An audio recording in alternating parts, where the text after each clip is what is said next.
quality of life changes.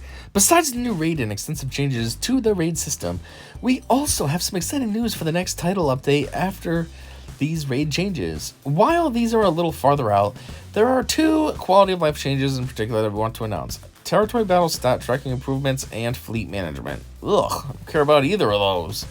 They got a whole list of things that they could have done to make this game much better, and this is what they do. Ugh. Number 1, improved territory battle stat tracking. Our first quality of life change is new tools to better track territory battle performance among guild members. Tracking which guild members are all-stars will need a little reminder to do, and which need a little reminder to do their territory battles can be challenging, and we think our revamped UI will help guild leaders and officers quickly review the entire guild stats for an event.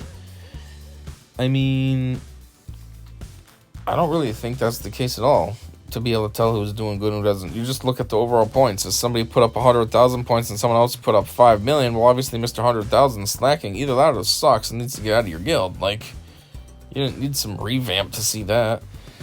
What kind of dumb names they make up? Player McPlays a lot. Player name is so long. Garth Bader. Sir Star Wars a lot. Jubba Dubba Double Dub. Guildy the Guildmate. Icky. Also in the phase info section, any guild member will be able to see a more detailed breakdown on the point system, including who earned the points, when they did, and how they did. Waves beaten, 21 out of 28, 21 out of 20. Oh, they're all the same exact player, basically. They just put up different amounts of points. Rogue actions 2. Ah! For some reason that's alert. Why'd they call this guy Garth Vader?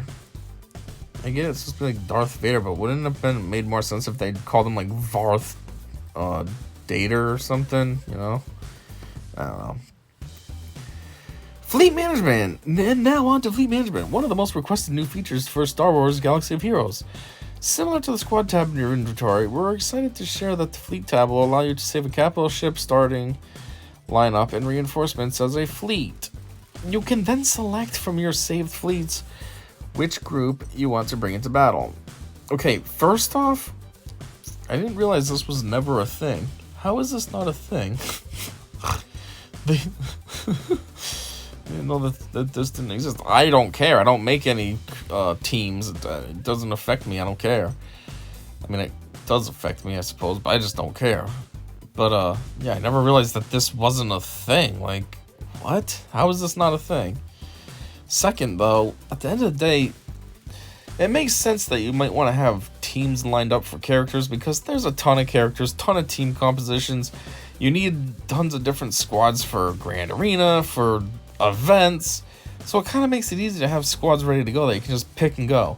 Ships, we don't have that many ship events and ship requirements and all that crap, and there's not that many ships either. The ratio of ships to characters is huge. It's like, what, 10 to 1?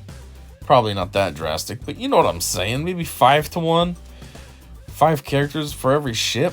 So it's like, and we have such a ridiculous abundance of a ratio of capital ships to regular ships. That's like a 3 to 1. So anyhow, the point is that it's not like it's really hard to make a crew, you know what I mean? There's not much to have to dig through, so I almost feel like this is kind of pointless. I mean, I'm sure a lot of people are going to use it and love it, but for me, it's like, it's not that big a deal. I can just go through my 10 ships and make squads. One thing I was looking at is, what's up with this? 1204 out of 145? Obviously, this is a dev account, so they can do anything they want, but like, how would you even get that many shards? Just kind of build up and never unlock the character. When does his event come around, though? It's like a journey guide, right? So that means it's literally impossible to get that many. So what's going on here? I don't know. Anyways, we have also updated the pre-battle fleet screen with more information. You can quickly find the gear level of your pilots from the new icon on the right side of each ship. And we have brought the synergy indicator to the fleet battles. Oh, the synergy indicator. That's another thing. That's so basic. How come that wasn't on the ships yet? And what did it say? Gear level. I mean, I guess that's cool. As long as I can see my enemies, that's where that would be cool. Just so that then, because basically the ship's overall power is determined by the crew. So if I can see what my enemy at least has, then that can help me better gauge what I'm going up against. You know, it won't be as anonymous as it is for now. Something else that would be nice would be to at least know the reinforcements. You don't know the reinforcements ever when you go up against an enemy. You see the 3 that are out in the front, and then that's it.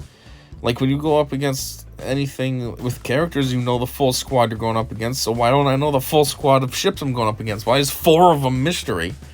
You know what I mean? That's like something I always wonder about. A 7-star Executor fleet, what do they put in the last 2 spots? Because there's not enough bounty hunter ships. What do they put in the last 2 spots? If I could see that, then I'd know. I don't know. You know, I'm not even at 5-star yet on my Executor, but like someday when I get there, I want to know what I need to put in my last 2 slots. I don't know.